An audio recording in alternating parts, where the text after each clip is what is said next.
네, 안녕하십니까. 오버덴처의 디자인에 대해서 말씀드리겠습니다. 특별히 하악 전치부가 남아있으면서 흔들리는 경우에 어떻게 오버덴처 디자인을 하면 좋을지 설명드리도록 하겠습니다. 이와 같이 상하악에 치아가 훼손되어 있고 특별히 하악은 치아가 몇 개 남아있는데 흔들리는 경우입니다. 이때 어떤 오버덴처를 디자인해야 될지 같이 생각해 보시도록 하겠습니다. 저는 이렇게 하악의 전체 치아가 동요될 때 하악의 견치를 남겨서 신경치료를 하고 그리고 구치부에 임플란트를 심고 스냅핏 오버덴처를 하는 디자인을 추천해 드립니다. 그 이유를 말씀드리도록 하겠습니다. 이 경우에 이런 모양의 디자인이 되는데요.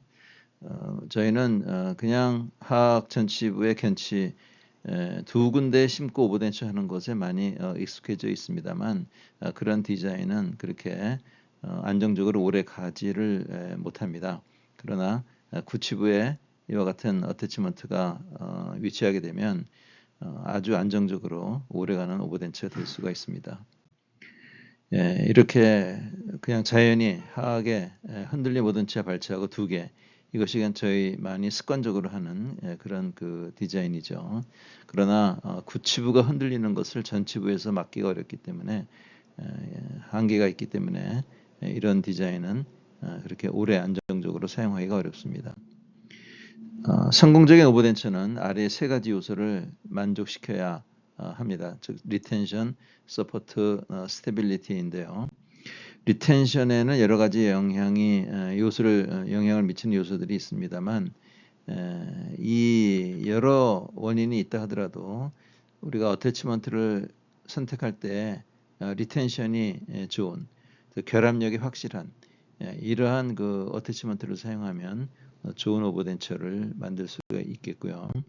두 번째로 서포트에도 그 덴처는 그 영향을 받는데 여러 가지 조직의 모양들이 서포트를 받습니다만 역시 어태치먼트에서도 서포트를 받는다면 그러면 더 좋은 오버덴처 분명히 만들 수가 있습니다. 그리고 제일 중요한 것이 스테빌리티입니다. 틀니가 수평 방향으로 움직이는 것을 방지해주는 구조가 필요합니다. 이렇게 해야 틀니가 좌우로 흔들림이 없고 또 이 틀니의 안정성을 부여해 줄 수 있기 때문에 리텐션을 고려하는 것이 제일 중요합니다. 이와 같이 여러 문제의 요소, 리텐션, 서포트, 스테빌리티 요소들의 문제가 생겨서 특히 불안정해진 경우에 환자들은 불편감을 호소하게 되고 또 치과에서는 환자에게 오버덴처라는 치료를 해 주어서 이 안정성의 문제를 해결해 주려고 하는 오버덴처 그 치료를 선택하게 되죠. 자, 여러 가지 오버덴처 디자인이 있습니다. 여기 보시면 오링 두 개의 어태치먼트 오링이 있고 또 바 타입의 오버덴처, 여기는 구치부까지 연장이 된 바입니다. 그리고 스터드 타입, 똑딱 단추, 여기서는 이제 로케이터인데 이런 견치부 둘에 로케이터가 있는 그리고 또 견치부 두 개 마그네틱이 있는 이런 덴처 디자인들이 가능한데 여기서 어느 덴처가 어느 디자인이 제일 환자의 만족도가 높겠습니까? 그것은 두말할 것도 없이 바 타입의 오버덴처이죠. 그 이유는 뭐냐면은 아까 말씀드린 대로 리텐션, 서포트, 스테빌리티 이 세 가지가 다 충분히 만족되기 때문에 그렇습니다. 자, 그래서 이 처음 내원한 이런 케이스에 두 가지 종류의 오버덴처를 생각해 볼 수가 있겠는데요. 왼쪽처럼 모두 발거하고 두 개의 임플란트와 두 개의 임플란트에 연결되는 오버덴처, 그리고 우측처럼 전치부 쪽에 있는 치아, 특별히 견치를 신경치료를 하고 살려서 메탈 캡을 하고 구치부에만 임플란트를 하는 그런 오버덴처, 이 두 가지를 생각해 볼 수가 있겠습니다. 저는 그렇게 생각합니다. 이왕 전치가 남아있는 경우 전치를 어떻게 하든지 살려서 임플란트를 하더라도 구치부에 두 개 하나, 전치부에 두 개 하나, 똑같이 두 개 임플란트를 하는 것인데 이런 전치부에는 치아를 활용하고 구치부에는 임플란트를 활용하면 훨씬 정말 오래가는 안정적인 오버덴처를 제작을 할 수가 있습니다. 이론을 따져보면 이런 어떤 사각형의 물건을 고정할 때 이 가장 안정되게 고정을 하려면 사각형의 모서리에 고정하는 것이 제일 고정을 확실하게 할 수 있는 방법이 되겠죠. 이거를 틀니에서 생각해 보면 이렇게 견치와 제2대구치 위치가 되겠습니다. 자, 그런데 아까 말씀드린 리텐션, 서포트, 스테빌리티 중에서도 특별히 스테빌리티가 덴처에는 제일 중요합니다.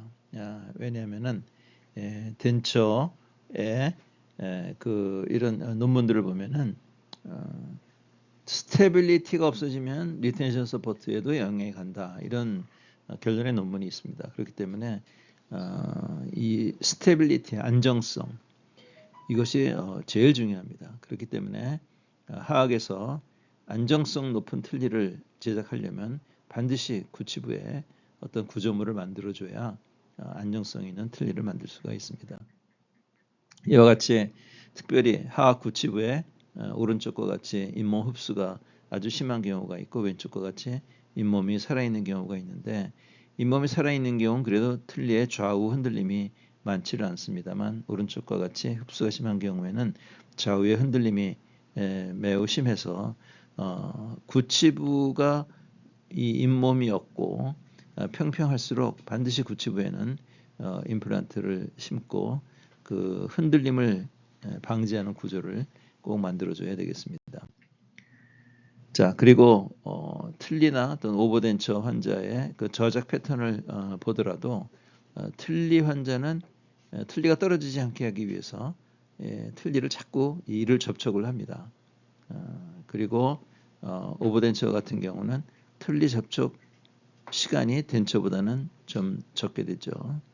그리고 이 음식을 씹을 때 이렇게 비벼서 씹기 때문에 틀니에 발생하는 측방 방향의 그 움직임, 틀니를 비벼서 씹기 때문에 발생하는 틀니의 측방 방향의 움직임이 있는데 이것을 방지하기 위해서 반드시 구치부에 어떤 구조물이 꼭 필요하게 되는 것이죠.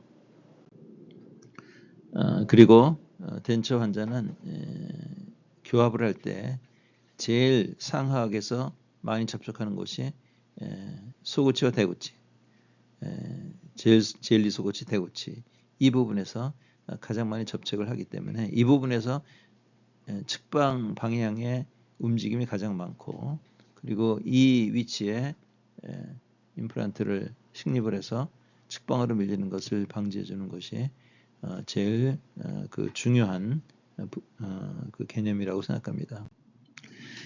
그리고 이렇게 덴처보다는 제 환자의 저장력은 오버덴처, 자연치아 저장력의 절반, 또 총위치 저장력의 한 2배 이렇게 되기 때문에 상하악이 꽤 그래도 강하게 부딪힙니다. 그래서 저 위치에서 사오릭의 위치에서 상하악의 부딪힘을 정하기 위한 서포트 기능을 생각하더라도 하악의 6번 위치에 식립하는 것이 가장 이상적이 될 수 있겠습니다. 이런 비비는 힘, 악관절에 가까울수록 큰 힘이 나오죠. 그리고 해박적 구조에서도 뒷부분은 이렇게 받쳐주는 구조도 있습니다. 구치부에서 받쳐주는 것이 굉장히 중요하죠. 또 헐거운 하악의 총위치를 개선하는 방법 중에 하나, 저와 같이 날개 같은 것을 펼치게 붙이는 이런 제품을 내놓은 회사도 있는데요. 이 위치를 붙이는 위치를 제1대구치 위치로 그렇게 권하고 있습니다. 그 이유는 아까 말씀드린 대로 대구치의 위치에서 좌우로 흔들림 이것을 방지해 주는 것이 틀니 안정성에 굉장히 크게 기여하기 때문에 그렇습니다. 그래서 저는 하악의 오버덴처에 어떤 급소라는 그 표현을 하기를 좋아하는데 46번, 36번 위치가 이 안정적인 틀니를 만드는데 제일 중요한 그런 위치가 되겠습니다. 여기에 임플란트 구조물을 만들게 되면 틀니는 매우 안정적인 그런 틀니가 되겠습니다. 그래서 이렇게 뭐 침대 선전 흔들리지 않은 편안함이 있다고 침대 선전을 하고 있는데, 이와 같이 구치부에 임플란트를 식립하고 오버덴처를 하게 되면 틀니는 정말 흔들리지 않는 그런 편안함을 느끼는 그런 그 틀니를 만들 수 있겠습니다. 자, 그래서 이렇게 36번과 46번 위치에 식립해서 그 원하는 안정적인 스테빌리티를 얻은 증례 몇 가지를 보여드리도록 하겠습니다. 이 환자는 3번과 6번 위치에 식립하고 스냅핏 어태치먼트를 사용하였는데 5년 이상 지금 안정적인 그런 그 모습을 보이고 있고요. 이와 같이 4개를 할 경우에는 이것이 바 조인트는 아니지만 그러나 리텐션, 서포트, 스테빌리티가 다 훌륭한 바 조인트의 기능에 거의 가까운 그런 그 덴처가 될 수 있겠습니다. 그리고 이와 같이 마그네틱이었다가 안정성이 없어서 아주 불편해하는 환자에게 이와 같이 구치부에 2개 임플란트를 추가 식립하고 전치부에 있던 마그네틱은 스냅핏으로 바꿔줘서 이 4군데에서 스냅핏이 작동하고, 특별히 구치부에서는 좌우로 흔들림이 방지되는 그 흔들림 방지 역할의 기능을 하기 때문에 이 환자는 이 마그네틱 틀니를 끼다가 불안정해서 씹을 수 없던 분이 이렇게 하악에 2개의 임플란트를 추가로 하고 스냅핏으로 교환하고 환자가 아주 정말 즐거운 그러한 그 생활을 하고 계십니다. 아까 처음에 보여드렸던 그 케이스로 저기 3번 위치를 신경 치료를 하고 메탈 캡을 했습니다. 이 경우에는 사실 초진 시에는 저 치아가 굉장히 흔들리고 있었습니다. 조잡한 형태의 파셜 덴처, 클라스프가 저 견치에 걸리는 파셜 덴처를 끼고 있었기 때문에 흔들리는 그 파셜 덴처가 양쪽의 견치를 더욱더 그 흔들리게 만들어서 초진 때에는 굉장히 흔들리는 견치였습니다만 파셜 덴처 클라스프가 걸리지 않게 하고 안정되게 하면은 이 견치의 모빌리티는 없어질 것이라는 그러한 그 예상을 하면서 구치부에 임플란트를 식립하고 흔들리지 않는 틀니를 만들어주고 그 틀니의 내면에 그 자리가 메타캡에 해당하는 자리가 오히려 견치 2개를 흔들리지 않게 고정해주는 역할을 했기 때문에 이 견치는 결국 아주 모빌리티가 하나도 그 없는 견고한 그 치아가 되어서 틀니를 잘 서포트 하게 된 것입니다. 이 케이스는 지금 한 7년, 8년에 이르도록 아무런 문제 없이 아주 안정적으로 잘 사용하고 있습니다. 이 같은 경우는 이제 전악 임플란트였다가 관리가 잘 안 돼서 내과 질환도 있고 해서 관리가 잘 안 돼서 그 모든 보철물을 제거해야만 되는 그런 상황이었습니다. 이 환자에게서 저렇게 구치부에 있는 임플란트는 아주 안정적인 그런 그 오버덴처를 가능하도록 그렇게 해주고 있었습니다. 이 환자도 이 덴처를 지금 5년, 6년 이렇게 아무 문제 없이 사용하고 계십니다. 이 케이스는 파셜 덴처인데 사실 구치부에 잇몸이 너무 없어서 구치부에서 좌우 흔들림이 심한 그러한 그 환자였습니다. 그래서 틀니가 자꾸 벗어지려고 하기 때문에 그 식사를 하기가 어렵다는 그러한 그 호소를 하고 내원하게 되었는데, 이와 같이 구치부에 임플란트를 식립을 하고 어태치먼트를 연결함으로써 아주 구치부에서 안정적인 그러한 그 틀니가 됨에 따라 전치부도 아무 문제 없이 흔들림 없이 지금 이 환자도 한 7년 된 케이스인데 아무 문제 없이 이렇게 잘 사용을 하고 계십니다. 그래서 다시 한번 강조드리는 것은 이 오버덴처에서 스테빌리티는 무엇보다도 중요합니다. 리텐션, 서포트, 스테빌리티가 다 좋아야 되겠지만 스테빌리티가 제일 중요합니다. 좌우로 흔들림이 없게 해주면 리텐션 또 서포트도 도움을 받아서 잘 지켜집니다.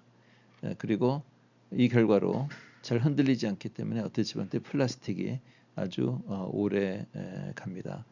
그래서 스냅핏의 경우 이런 4개의 임플란트 또는 임플란트와 자연치아를 통해서 안정적인 그 틀니가 제작이 되면 그러면 플라스틱이 1년도 가고 2년도 가는 아주 오랫동안 안정적으로 플라스틱이 유지하게 됩니다. 여기 이제 아까 말씀드린 대로 4개의 임플란트로 안정성으로 아주 장기 안정적인 케이스가 있습니다. 그렇지만 이제 우리 시장에 많이 나와 있는 로케이터 같은 경우에는 견치 2군데 심어서 사용하도록 되어 있는데 이 흔들리는 틀니가 그 힘이 이 견치에 위치한 어태치먼트에 작동이 되어서 즉 힘의 모멘트 팔의 길이가 긴 구조의 틀니의 힘이 어태치먼트에 작용이 되기 때문에 어태치먼트 자체는 굉장히 측방압을 많이 받습니다. 굉장히 측방압을 많이 받을 수밖에 없는 구조이기 때문에 플라스틱이 빨리 닳는다든지 또는 플라스틱이 닳고 메탈까지 마모가 된다든지 또 이제 심겨진 픽스처가 측방압을 굉장히 많이 받아서 마진을 본 로스가 많이 온다든지 하는 이러한 그 2개의 임플란트로는 많은 그 문제들을 발생을 시키고 있습니다. 그런데 이 로케이터는 각도 변경의 자유로움이 그렇게 많지 않기 때문에 이 로케이터로 4개를 한다 그러면 틀니 자체가 드나들 수가 없는 그런 아주 4개를 도저히 할 수 없는 어태치먼트이죠. 스냅핏을 개발한 이유는 이와 같이 각도 변경을 아주 자유롭게 해서 구치부든 어디든 식립하고 틀니가 드나드는 방향으로 핀미를 붙일 수 있도록 그것을 목적으로 그렇게 스냅핏은 개발이 되었습니다. 4개 코너 하는 게 최고로 안정이 되겠죠. 그래서 이와 같은 치과의사가 개발한 어태치먼트 치과의사 당사자가 개발했기 때문에 그 환자에게 더욱더 더 적합한 그러한 그 오버덴처를 만들어주는데 훨씬 더 유리한 점이 있습니다. 스트레이트 타입에서는 25도, 50도까지의 범위에서 각도 변경이 가능하고요. 이 범위를 벗어난다고 하면 한번 꼬부라진 앵글드 어바트먼트의 스냅핏을 사용하면 120도, 60도, 60도, 120도까지도 이 변화하면서 틀니의 이 식립 탈부착 그 패스를 일치하게 이렇게 바꿔주면서 할 수 있습니다. 앵글드 어바트먼트는요. 그래서 120도, 120도, 60도, 60도, 120도. 사실은 이 구강 내 어떻게 임플란트를 심든지 이 범위 안에는 다 들어온다고 생각합니다. 그렇기 때문에 수술할 때에는 뼈가 좋은 곳에 깊게 뼈가 좋은 곳에 식립하기만 하면 그 임플란트는 이 어태치먼트를 사용해서 어떻게든 다 오버덴처에 그 사용되어지는 그 픽스처로 그렇게 할 수가 있습니다. 자, 이렇게 하다 보면 이제 수술이 임플란트가 수직으로 되지 않고 평행으로 되지 않고 서로 각도가 있게 밖에 식립할 수가 없습니다. 이와 같은 63 빌딩도 보시면 이 넘어지는 것을 방지하기 위해서 밑에 박은 파일이 수직 파일만 있는 것이 아니라 이와 같은 경사진 파일이 있습니다. 그래야 이 건물이 무너진 것을 방지할 수가 있겠죠. 이것처럼 저희 오버덴처도 경사지게 식립이 된다면 그것은 오히려 상부에 있는 오버덴처를 더욱더 견고하게 안정하게 해주는 그러한 역할을 하기 때문에 임플란트 수술은 꼭 반드시 평행이 되어야 된다라는 생각을 버리고 뼈에 어울리게 뼈의 모양과 또 뼈의 신경의 위치, 상악동의 위치에 따라서 뼈에 가장 튼튼하게 심기는 임플란트를 식립하기만 하면 그러면은 이 스냅핏 어태치먼트로 오버덴처를 다 제작할 수가 있습니다. 이와 같은 원리이고요. 이렇게 좌우로 밀릴 때 오히려 경사진 임플란트는 그 경사로 밀리는 힘에 저항해주는 오히려 더 튼튼한 구조를 갖게 됩니다. 그래서 마지막으로 이렇게 최고로 안정적인 하악의 오버덴처를 하려면 평행을 고집하며 수술하지 말고 또 가능한 한 하악 구치부에 식립을 하도록 하고요. 5mm도 좋고 4mm도 좋습니다. 그 다음에 최소한 4개를 꼭 식립을 하고 견치와 구치부 그리고 각도 조절이 가능한 스냅핏 어태치먼트를 사용하면 그럼 최고로 안정적인 하악의 오버덴처를 제작할 수가 있겠습니다. 경청해 주셔서 대단히 감사합니다.